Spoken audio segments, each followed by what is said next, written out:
नमस्कार साथियों, मैं रुपेश शर्मा स्वागत करता हूं आपका अपने YouTube चैनल इक्विटी एनालिसिस में। दोस्तों, स्टॉक मार्केट से पैसा कमाने के दो बड़े तरीके होते हैं। पहला तरीका होता है आपका ट्रेडिंग और दूसरा होता है आपका इन्वेस्टिंग। दोनों से पैसा कमाया जा सकता है, लेकिन दोनों का अप्रोच, माइंडसेट और रिस्क लेवल बिल्कुल अलग-अलग होता है। आज मैं आपको सिंपल लैंग्वेज में समझाऊंगा कि ट्रेडिंग क्या होती है, इन्वेस्टिंग क्या होती है और आपको कौन सा ऑप्शन चूज करना चाहिए। तो सबसे पहले एक एग्जांपल लेते हैं और समझते हैं कि ट्रेडिंग और इन्वेस्टिंग में क्या अंतर होता है। मान लीजिए कि आप सब्जी मंडी जाते हैं और आपने वहां सुबह 50 रुपये किलो टमाटर खरीदा और शाम को उससे 60 रुपये किलो में बेच दिया। ये क्या हुआ? ये हुई आपकी ट्रेडिंग। अब दूसरा एग्जांपल लेते हैं। आपने किसी जमीन का टुकड़ा खरीदा और सोचा कि इसको 5 साल, 10 साल, 15 साल या 20 साल के बाद इसका जब रेट डबल हो जाएगा, ट्रिपल हो जाएगा और तब मैं इसको बेचूंगा। ये हुई आपकी इन्वेस्टिंग। इसका मतलब क्या होगा? इसका मतलब सिंपल ये हो गया कि शॉर्ट टर्म में यदि आप खरीद कर माल को बेच रहे हैं तो वह आपका ट्रेडिंग कहला रहा है, और यदि आप लॉन्ग टर्म के लिए होल्ड करके वैल्यू बढ़ने का वेट कर रहे हैं तो आप वह इन्वेस्टिंग कर रहे हैं। ठीक है, तो अब आपको क्लियर हो गया कि इन्वेस्टिंग और ट्रेडिंग में क्या अंतर है। अब बात करते हैं कि स्टॉक मार्केट। तो स्टॉक मार्केट में ट्रेडिंग क्या होती है? ट्रेडिंग में लोग शेयर को शॉर्ट टर्म के लिए खरीदते हैं, कुछ घंटों के लिए, एक दिन के लिए या कुछ हफ्तों के लिए। ट्रेडर का फोकस होता है सिर्फ प्राइस मूवमेंट पर। कंपनी क्या करती है, प्रॉफिट कैसे कमा रही है, इससे ट्रेडर को कोई फर्क नहीं पड़ता है। उसको सिर्फ फर्क पड़ता है तो सिर्फ एक चीज से। क्या चीज है वो? प्राइस ऊपर जाएगा या फिर नीचे जाने वाला है। तो इसके लिए क्या करता है ट्रेडर? ट्रेडर चार्ट देखता है, अपने टेक्निकल एनालिसिस को स्ट्रॉन्ग करता है, वह सपोर्ट और रेजिस्टेंस को देखता है, इंडिकेटर यूज करता है। अगर प्रिडिक्शन उसका सही हो गया तो उसको प्रॉफिट मिल जाएगा, अगर प्रेडिक्शन उसका गलत हो गया तो उसको लॉस हो जाएगा। ट्रेडिंग में स्पीड इंपॉर्टेंट करती है, डिसीजन फास्ट लेने पड़ते हैं और रिस्क भी ज़्यादा लेना पड़ता है। ये होता है आपका ट्रेडिंग। जी हाँ दोस्तों, यदि आप ट्रेडिंग में यदि ये चीज़ें करना चाह रहे हैं और अपने पैसे को जल्दी से ग्रो करना चाह रहे हैं तो आपके लिए ट्रेडिंग बेस्ट है। पर उसके लिए आपको क्या कमांड करना पड़ेगी? आपको कमांड करना पड़ेगा टेक्निकल स्किल्स, आपको सपोर्ट और रेजिस्टेंस देखना आना चाहिए, आपको इंडिकेटर यूज़ करना आना चाहिए और साथ ही साथ चार्ट को फील करना आना चाहिए। यदि ये चारों चीज़ें, पांचों चीज़ें आपके अंदर यदि हैं और आप इस पर प्रैक्टिस करते जा रहे हो समय के साथ साथ, तो और आप कम समय में ज़्यादा पैसा बनाने के लिए एलिजिबल हो, लेकिन उसके लिए भी आपको रिस्क लेना पड़ेगा। क्लियर? तब ये आपकी कहलाएगी ट्रेडिंग। अब बात करते हैं कि इन्वेस्टिंग क्या होती है। इन्वेस्टिंग बिल्कुल अपोजिट अप्रोच होती है। तो यहाँ पर इन्वेस्टर कंपनी को पहले समझता है कि कंपनी का बिजनेस मॉडल क्या है, प्रॉफिट ग्रोथ कैसा चल रहा है, इसका फ्यूचर पोटेंशियल क्या है, मैनेजमेंट स्ट्रांग है या नहीं है। तो ये सारी चीज़ें आपको किसी भी कंपनी में पैसा अपना इन्वेस्ट करने से पहले ये सारी चीज़ें आपको जानना, समझना और सीखना जरूरी होती है। इसके लिए आपको क्या ज़रूरत होती है? इसके लिए आपको ज़रूरत पड़ेगी फंडामेंटल एनालिसिस करने की। जी हाँ दोस्तों, आपको इसके साथ साथ क्या होगा? फंडामेंटल एनालिसिस तो करना ही करना होगा, साथ ही साथ आपको एंट्री बनाने के लिए थोड़ा सा सपोर्ट रेजिस्टेंस और आपको वॉल्यूम पर भी आपको इसको थोड़ा सा नज़र बनाना सीखना होगा। अब यदि आप सीख गए हैं कि किसी कंपनी को सिलेक्ट कैसे करना है और उसमें फिर लॉन्ग टर्म विजन कैसे देखना है, तब आप उस कंपनी में अपने पैसे को सालों तक होल्ड कर सकते हैं। और यहीं पर एक पावरफुल चीज़ काम करती है, इसको बोलते हैं हम कंपाउंडिंग। जी हाँ दोस्तों, कंपाउंडिंग। टाइम के साथ साथ इसमें पैसा बनता जाता है और धीरे धीरे छोटा छोटा इन्वेस्टमेंट भी बड़ा हो सकता है। लॉन्ग टर्म इन्वेस्टर को डिविडेंड भी मिल सकता है। स्टॉक मार्केट में बहुत सारी ऐसी कंपनियां होती हैं जो डिविडेंड देती हैं, तो आप यदि ऐसी कंपनी को चूज कर सकते हो तो आपके लिए वेल एंड गुड रहेगा। पर डिविडेंड वाली कंपनी चूज करने से पहले भी आपको उनका फंडामेंटल एनालिसिस करना जरूरी है, आपको उनके प्रीवियस हिस्ट्री पे फोकस करना जरूरी है, आपके उनके previous result, quarterly result, year on year basis पे जो रिजल्ट जनरेट होते हैं उन पर नज़र रखना भी बहुत ज़रूरी होता है। तो ये सारी चीज़ें होती हैं। यदि आप ऐसे स्टॉक को सिलेक्ट करते हैं जो डिविडेंड प्रोवाइड कराती हैं तो ये तो आपके लिए और सोने पे सुहागा हो जाते हैं, क्योंकि आपको कंपनी के प्रॉफिट का जो हिस्सा होता है वो तो मिल ही रहा है डिविडेंड के फॉर्म में, वो तो एक्स्ट्रा हो गया। और कंपनी जो ग्रोथ करती जा रही है day by day, year on year basis पे जो ग्रोथ करती जा रही है, उससे जो आपके स्टॉक की प्राइस आगे बढ़ती जा रही है तो उससे आपको अलग प्रॉफिट बन रहा है। तो ये चीज़ें आपको इन्वेस्टिंग में बेनिफिट करती हैं, पर आपका कंपनी का सिलेक्शन सही होना चाहिए। दूसरी बात, आपको लॉन्ग टर्म में इसमें बने रहना पड़ेगा, तब जाके आपको बेनिफिट मिलता है। पर इसके लिए क्या चाहिए? इसके लिए चाहिए पेशेंस। आपके पास बहुत पेशेंस होना चाहिए। मार्केट की जो फ्लक्चुएशंस होती हैं, न्यूज़ बेसिस पे जो मार्केट में अप्स एंड डाउन होते हैं, उनको झेलने की कैपेबिलिटी आपके अंदर होना चाहिए। यदि ये सारी चीज़ें आपके अंदर हैं तो आप लॉन्ग टर्म के लिए इन्वेस्टमेंट कर सकते हैं।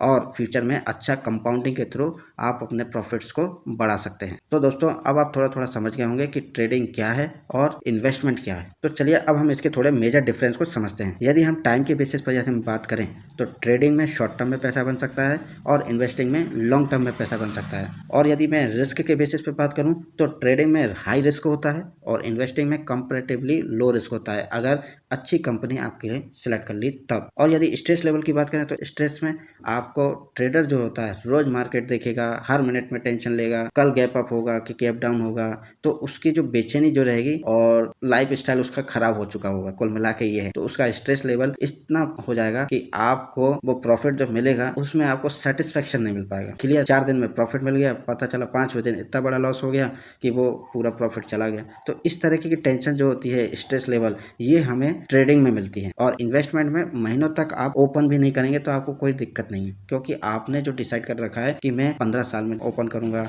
या फिर 5 साल बाद देखूंगा या 10 साल बाद देखूंगा। पहले ये चीजें हो जाना काफी आसान होता था। जैसे हम एफडी में इन्वेस्ट करते हैं, बैंक में जाके हमने अपना पैसा जमा कर दिया तो हमारे पास समय ही नहीं है देखने के लिए कि बैंक उसमें क्या हो रहा है। हमें तो बस ये बता दिया गया कि आपके 1 साल में आपको 7% का रिटर्न मिल जाएगा और आपने 1 लाख का जो प्राइस है उसमें आपको 7,000 रुपये ऐड हो जाएंगे। बस हमें पता ही है कि हमको 1 साल के बाद क्या रिटर्न मिलने वाला है, तो हम टेंशन फ्री हो जाते हैं। तो इसमें हमको बार बार देखने की जरूरत नहीं होती है कि अगले महीने क्या हो गया, उसके नेक्स्ट मंथ क्या हो गया। तो ये टेंशनों से हम बच जाते हैं और हम अपना पैसे को सिक्योरली सेफ तरीके से बैंक में जमा कर लेते हैं। सिमिलरली हमको वही स्ट्रेटजी फॉलो करना पड़ेगी हमारे स्टॉक मार्केट में। जब हम लॉन्ग टर्म में इन्वेस्ट कर रहे हैं तो हमको कंपनी में, जिस कंपनी में हमने इन्वेस्ट किया है, तो वो हमने पहले तो सही राइट डिसीजन से कंपनी सेलेक्ट करी है और उसके बाद फिर हमने इन्वेस्टमेंट करके भूल गए। फिर हमें उसको डेली नहीं देखना है, हमको उसको 15 दिन में नहीं देखना है, 1 महीने में नहीं देखना है, हमको 1-1, 2-2 महीने के अंतर से उसको देखना है कि उसमें आखिर चल क्या रहा है। ठीक है, तो ये होता है आपका स्ट्रेस लेवल फ्री इन्वेस्टमेंट। अब बात करते हैं कि स्किल की क्या रिक्वायरमेंट होती है। स्किल के बेसिस पे यदि हम कंपेयर करें तो ट्रेडिंग में डिसिप्लिन बहुत ज़रूरी होता है, स्ट्रेटजी आपको अप्लाई करना आना चाहिए, आपको अपने इमोशन पे कंट्रोल करना बहुत ज़रूरी होता है। लेकिन इसके अपोजिट यदि मैं इन्वेस्टमेंट की बात करूं तो इन्वेस्टमेंट में सिर्फ पेशेंस ही बहुत इंपॉर्टेंट फैक्टर होता है। आपको बस पेशेंसली बैठे रहना है मार्केट में और लॉन्ग टर्म तक आपको उसका मजा लेते रहना है। क्लियर। तो अब सबसे बड़ा सवाल यह आता है कि पैसा कहाँ ज़्यादा बनता है। यही तो वो सवाल है जहाँ पर लोग जल्दी फिसल जाते हैं। जी हाँ, और यहीं वो अंतर समझ नहीं पाते हैं इन्वेस्टिंग का और ट्रेडिंग का, क्योंकि पैसा तो सबको जल्दी कमाना है। इसीलिए यहाँ पे सबसे बड़ा सवाल है कि पैसा ज़्यादा कहाँ बनता है। तो इस चीज़ को अब हम क्लियर करते हैं। तो ट्रेडिंग में आप कम टाइम में बड़ा प्रॉफिट बना सकते हो, लेकिन उतनी ही फास्ट आपको लॉस होने का भी चांसेस हो सकता है।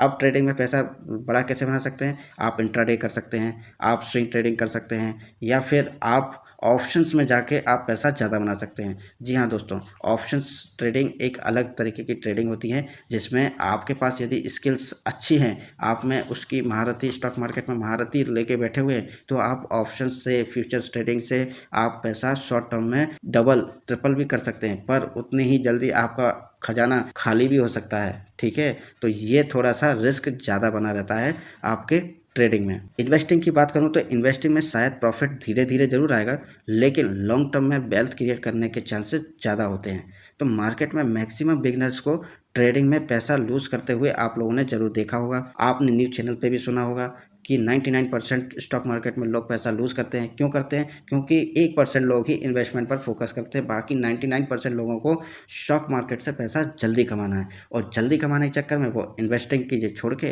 ट्रेडिंग में घुस जाते हैं। और ट्रेडिंग में जहां आपने एंटर किया तो वहां पे आपकी साइकोलॉजी, माइंडसेट आपका पूरा बना नहीं है, आपको स्किल्स आती नहीं है और आप ऑप्शंस ट्रेडिंग, फ्यूचर्स ट्रेडिंग और इंट्राडे, इन सब में आप एंटर कर जाते हैं और बिना स्किल के साथ, और आपका पैसा डूब जाता है। तो आपको वहाँ पे स्ट्रेस एंड सारी चीज़ें, आपको बीमारियाँ घेर जाती हैं। कुल मिला के ये, तो आपको यदि इन सब चीज़ों से बचना है तो आपको इन्वेस्टमेंट चूज़ करना चाहिए, पर उसके लिए पहले आपको फंडामेंटल देखना, सीखना, समझना। ये पहले स्टॉक मार्केट को सीखो, समझो, फिर उसके बाद उसमें एंटर करो। ये एक की पॉइंट है। जितने भी नए निवेशक हैं उनको स्टॉक मार्केट में यदि एंटर करना है तो एंटर करने से पहले भाई आप अपने कैपिटल को बचा के रखो, उसको इकट्ठा करके रखो, सेविंग करो, एफडी से इंटरेस्ट लेते रहो। उस ड्यूरेशन में आप अपने स्किल्स को डेवलप करो। आप पहले मार्केट को समझो, फंडामेंटल एनालिसिस करना सीखो। आप मेरे यूट्यूब माध्यम से मैंने जो फंडामेंटल एनालिसिस की सीरीज बनाई है, आप उसको पहले देखें, समझे। उसमें मैंने बहुत सिंपल तरीके से आपको समझाया है। फंडामेंटल एनालिसिस के मेरे 4 से 5 वीडियो मेरे यूट्यूब चैनल पर डले हुए हैं। आप यदि उसको देखकर सीखना, समझना चाहते हैं तो बिल्कुल आप उसको देखिए, समझिए और सीखिए। और आप फंडामेंटल एनालिसिस करना स्टार्ट कर सकते हैं। क्लियर? तो बिगनर्स के लिए मेरा सीधा यही कहना है कि यदि आप शेयर मार्केट में बिल्कुल नए हो तो सीधे ट्रेडिंग में मत कूदो। पहले इन्वेस्टिंग से स्टार्ट करो, मार्केट को समझो, कंपनी का एनालिसिस करना सीखो, पेशेंस को डेवलप करना सीखो।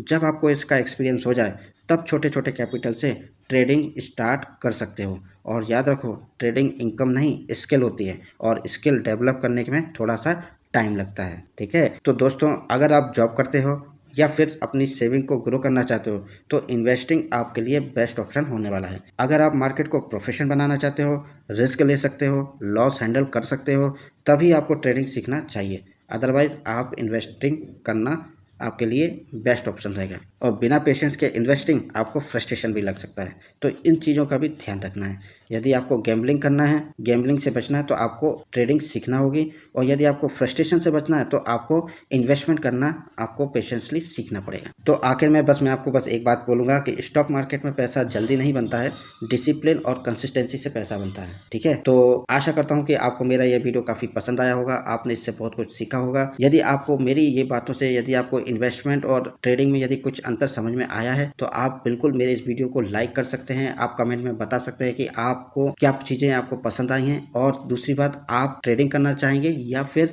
आप इन्वेस्टमेंट करना चाहेंगे, तो आप ये मुझे कमेंट बॉक्स में लिख के बताइए। तो मैं आपको इसके बेसिस पर आपको एक नेक्स्ट वीडियो बनाकर आपको दूंगा कि अब आपको नेक्स्ट स्टेप क्या लेना चाहिए। तो मिलते हैं नेक्स्ट वीडियो में, तब तक के लिए धन्यवाद। जय हिंद, जय भारत।